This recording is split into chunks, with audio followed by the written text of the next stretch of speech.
प्रभारी के राजू 5 दिवसीय दौरे पर आज रांची पहुंचे हैं। कार्यकर्ताओं ने एयरपोर्ट पर उनका भव्य स्वागत किया। रांची पहुंचने के बाद के राजू ने कहा कि वो संगठन को मजबूत करेंगे, हर गांव और वार्ड में कार्यकर्ताओं को एक्टिव करेंगे, जिसे लेकर रांची में प्रदेश प्रभारी ने पार्टी नेताओं के साथ बैठक की। वहीं कल यानी 22 फरवरी को वो चाईबासा जाएंगे। 23 फरवरी को बोर्ड निगम के अध्यक्ष, उपाध्यक्ष, मंत्री और विधायकों के साथ वो मीटिंग करेंगे। वहीं 24 फरवरी को उनके हजारीबाग जाने का प्रोग्राम है। 25 फरवरी को लापुंग में वो बैठक करेंगे। बैठक में रांची, खूंटी, गुमला, लोहरदगा जिला कमेटी के सदस्य शामिल होंगे।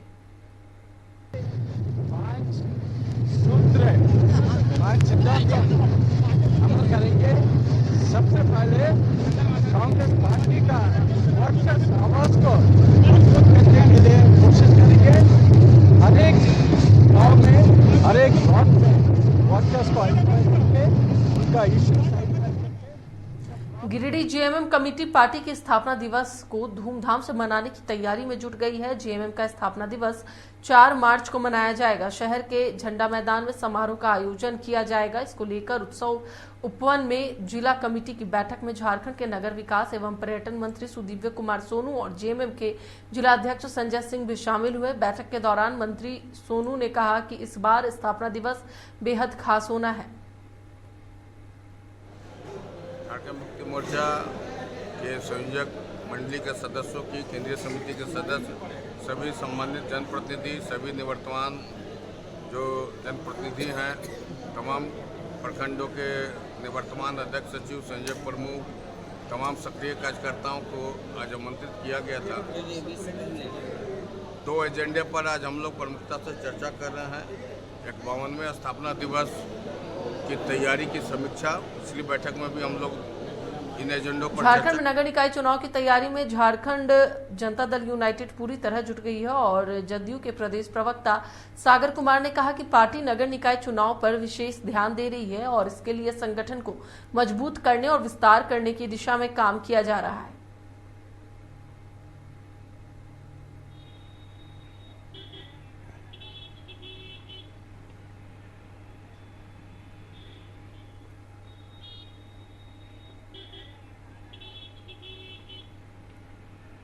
सरायकेला के चांडिल अनुमंडल अस्पताल परिसर में केंद्रीय रक्षा राज्य मंत्री संजय सेठ ने अल्ट्रासाउंड मशीन का उद्घाटन किया। इस अवसर पर उन्होंने कहा कि यह मशीन गरीब लोगों को निःशुल्क सेवा प्रदान करेगी। साथ ही उन्होंने यह भी कहा कि रांची लोकसभा क्षेत्र में करोड़ों रुपए की लागत से स्वास्थ्य सेवाओं के लिए व्यवस्था की जाएगी।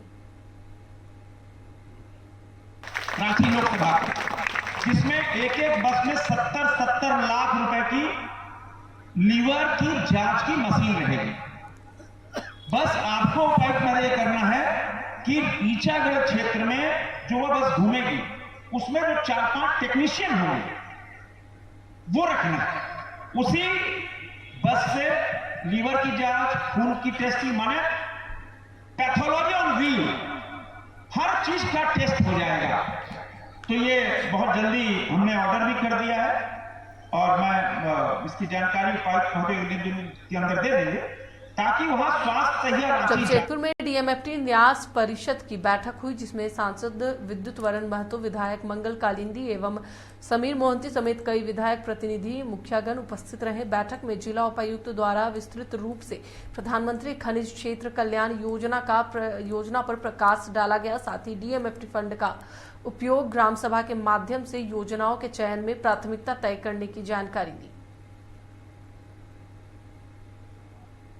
आज अगर आप देखें तो हमारे जो जिला है इसमें थोड़ा सा इसमें पहले तो हम लोग का कुछ ज़्यादा ही इसमें पैसा दिया जाता है, अभी थोड़ा कम है।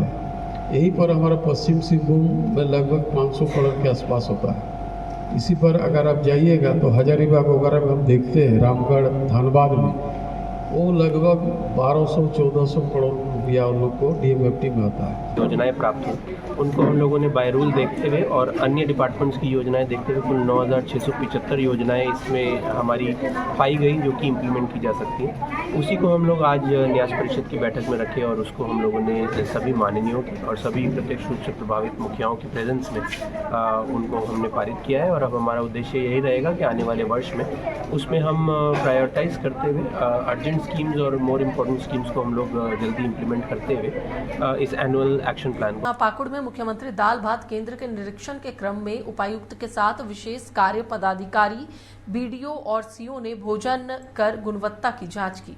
उपायुक्त मनीष कुमार ने हिरनपुर प्रखंड स्थित मुख्यमंत्री दाल भात केंद्र का निरीक्षण किया। निरीक्षण के दौरान हिरनपुर बाजार में संचालित मुख्यमंत्री दाल भात केंद्र में आमजनों को भोजन कराया जा रहा था। उपायुक्त ने भोजन कर रहे लोगों की संख्या की जानकारी ली, साथ ही परोसे जा रहे भोजन की गुणवत्ता की भी जांच की। उपायुक्त ने कहा कि भोजन निर्माण में गुणवत्ता का विशेष ख्याल रखने का निर्देश दिया गया है।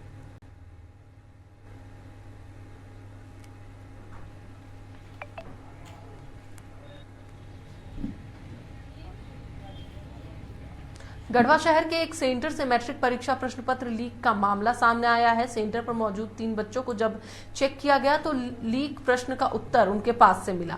उसके बाद प्रशासन और रेस हो गई और शिक्षा विभाग ने अब तक 8 से 10 परीक्षार्थियों से पूछताछ की है, जिससे पता चला कि इन्हीं लोगों को व्हाट्सएप के माध्यम से प्रश्न मिला था, जिसके आधार पर वे लोग उत्तर लिखकर आए थे।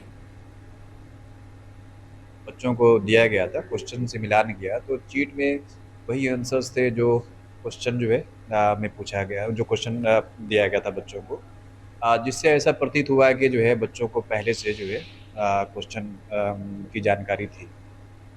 जब ये डाउट सीएस और वहाँ के मजिस्ट्रेट को हुआ तो उन्होंने तीनों बच्चों को बारी बारी बुला करके उनसे पूछताछ किया और पूछताछ के क्रम में पता चला कि उनको जो है व्हाट्सएप के माध्यम से उनको पूर्व से जो है उनको क्वेश्चन 16 क्वेश्चन उनको जो है दिया गया था, जिसको उन्होंने चीट के फॉर्म में वो एग्जाम देने के लिए लिखा है। चतरा में सक्रिय प्रतिबंधित नशा के कारोबारियों और तस्करों के विरुद्ध पुलिस की कार्रवाई निरंतर जारी है। एसपी विकास पांडे को मिली गुप्त सूचना के आधार पर प्रतापपुर थाना पुलिस ने बड़ी कार्रवाई करते हुए प्रतिबंधित गांजा के खेप के साथ 3 तस्करों को दबोचने में सफलता हासिल की है। पुलिस ने गिरफ्तार तस्करों के पास से 2 किलो 300 ग्राम गांजा और तस्करी में प्रयुक्त मोटरसाइकिल जब्त किया है। के माध्यम से कुछ लोग अवैध गांजा लेकर जाने वाले हैं। इसी सूचना के सत्यापन के लिए थाना प्रभारी प्रतापपुर को निर्देशित किया गया था, जिसके परिणाम स्वरूप इनके द्वारा छापेमारी की गई तथा पहले 2 व्यक्तियों को रोका गया, मोटरसाइकिल से जा रहे थे वो लोग, और एक सफ़ेद बोरे में गांजा वो लोग लेकर जा रहे थे, जिसका बरामद किया गया, उसे जब्त किया गया। पूछताछ के क्रम में एक अन्य व्यक्ति के बारे में पता चला जिसका नाम सुनील कुमार पाठक है और उसी के यहाँ से लोग ला रहे थे, ये पैसा पता चला और जिसके बाद छापेमारी कर उसे भी गिरफ्तार किया गया। तो कुल मिला के 3 व्यक्ति इसमें पकड़े गए हैं, मुरारी सिंह, प्रदीप सिंह और सुनील कुमार पाठक।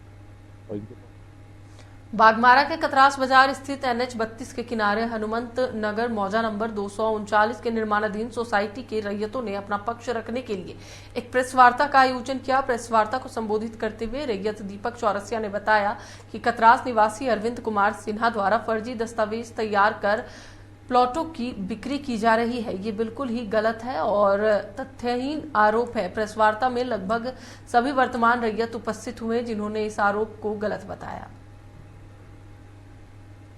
सूचना अधिकार कार्यकर्ता बताते हैं, वो मुद्रा मोचन के लिए अक्सर आसपास में जितने भी कारोबारी है उनको बदनाम करने के लिए सोशल मीडिया का सहारा लेते हैं और झूठा दिग्र भ्रमित खबर फैलाते हैं।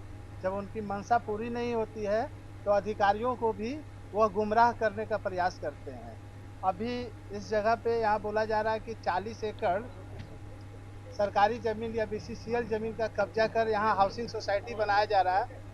यह बिल्कुल गलत बात है और इसी बात को हम लोग यहाँ पे अपना पक्ष रखने के लिए सारे रैयत लोग यहाँ उपस्थित हैं। झारखंड जगुआर ने 17वां स्थापना दिवस बड़े ही धूमधाम से मनाया और इस मौके पर मौजूद DGP अनुराग गुप्ता ने जवानों का हौसला अफजाई करते हुए कहा कि आपके खून पसीने ने नक्सलवाद पर काबू पाया है। आपकी बदौलत झारखंड ने 95% नक्सलियों का खात्मा कर दिया है। 17 लोगों में जगुआर ने नक्सल आउटफिट्स के खिलाफ अच्छा काम किया है।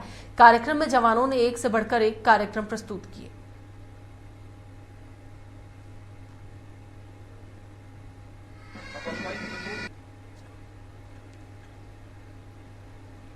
विश्वास अधिवक्ता संशोधन विधेयक 2025 के विरोध में Ranchi civil court bar association के भवन से एल्बर्ट इक्का चौक तक भारी संख्या में अधिवक्ताओं ने विरोध मार्च निकाला और एल्बर्ट इक्का चौक पर पुतला दहन किया। विरोध प्रदर्शन में उपस्थित रांची जिला बार एसोसिएशन महासचिव ने कहा कि अधिवक्ता संशोधन विधेयक 2025 के कई बिंदुएं ऐसे हैं जो अधिवक्ताओं के हित में नहीं है, जिसे तुरंत बदलना चाहिए।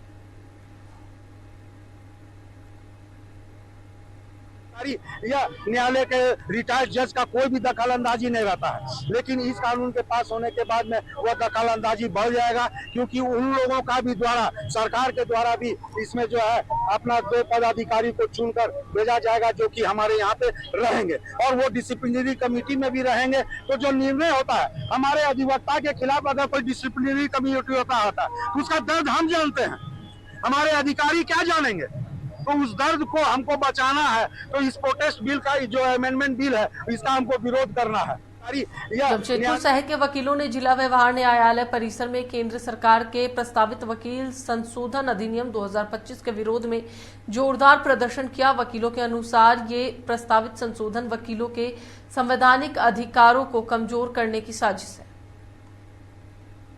जो अधिवक्ताओं के विरुद्ध जो कानून लाया गया इसका हम लोग पुरजोर विरोध करते हैं। जिस तरह से विपक्ष की बातों को दबाया जाता है उस तरह से अधिवक्ताओं की बातों को भी दबाने का सरकार ये काम कर रही है, तानाशाही का रूप से काम कर रही है, जिसको हम सारे अधिवक्ता इसका विरोध करते हैं। सरकार के द्वारा अधिवक्ता संशोधन 2025 का एक बिल लाया गया है जो हमारे वकीलों के प्रैक्टिस पर खतरनाक साबित होने जा रहा है और केंद्र सरकार एक तानाशाही के रूप में अधिवक्ताओं को गुलाम बनाने का प्रयास किया जा रहा है, क्योंकि ये जो संशोधन बिल आया ये जनमानस के खिलाफ है। केंद्र सरकार अपने जो है हिटलरशाही चला रही है।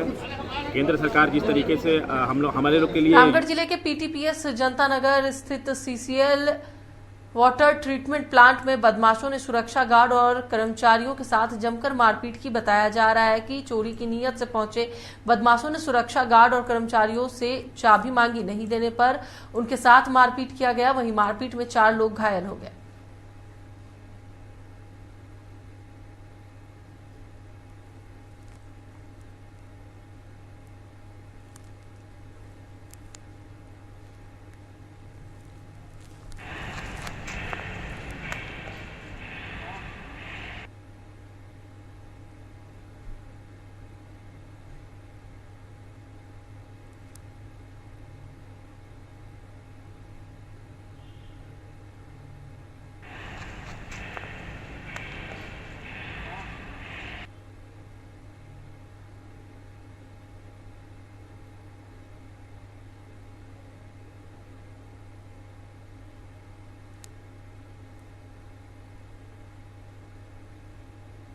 और रांची के बुद्धा नर्सिंग कॉलोनी में 4th लाइटिंग सेरेमनी और ओथ टेकिंग सेरेमनी का लैंप लाइटिंग सेरेमनी और ओथ टेकिंग सेरेमनी का आयोजन किया गया, जिसमें सिविल सर्जन प्रभात कुमार शामिल हुए। कार्यक्रम को संबोधित करते हुए सिविल सर्जन ने छात्रों के उज्जवल भविष्य की कामना करते हुए कहा कि उनका पूरा जीवन रोगियों की सेवा करने के लिए समर्पित है। वहीं इस मौके पर मौजूद जैनेन्द्र ग्रुप ऑफ कॉलेज के एमडी जैनेन्द्र ने छात्रों को शुभकामनाएं देते हुए कहा कि जाति धर्म से ऊपर उठकर मानवता की सेवा करना ही सबसे बड़ा कर्तव्य